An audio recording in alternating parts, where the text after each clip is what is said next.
Pode um cristão ser socialista? Talvez a pergunta correta deveria ser: pode um cristão ser ateu?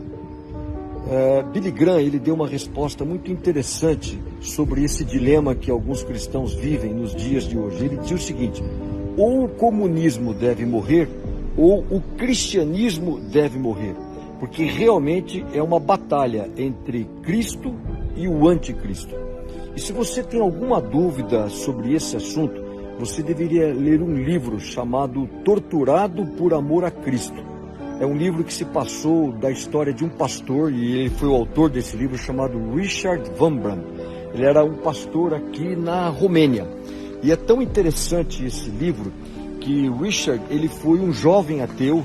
Durante 45 anos, a Romênia foi ocupada pelo comunismo, pela União Soviética, e durante esses 45 anos, eles foram comandados pelo regime socialista, e não era permitido, não havia liberdade religiosa, e ele foi mais um jovem ateu, levava as ideias do que ele aprendeu nas universidades e nas escolas, e ele então professava que Deus não existia.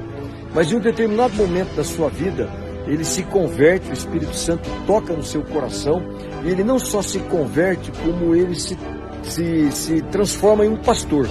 E mesmo sob o regime socialista, ele começa a pregar a palavra de Deus. E por isso, ele é preso, e durante 14 anos ele passou a sua vida em uma solitária.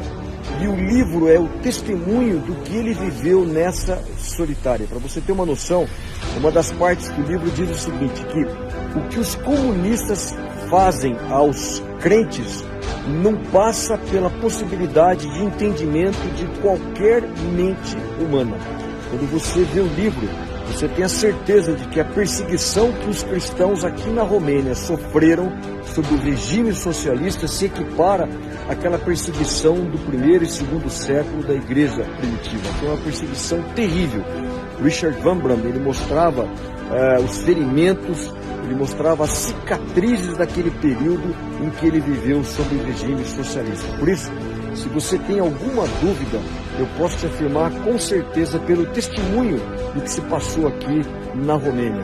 Socialismo e cristianismo, eles são termos contraditórios.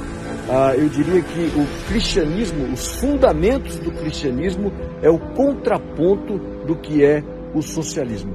Eu até diria que o socialismo, ele é uma heresia do cristianismo. E a Romênia ensina muito bem isso. Você não tenha dúvida, a Romênia é a resposta de que um cristão, ele não pode ser socialista.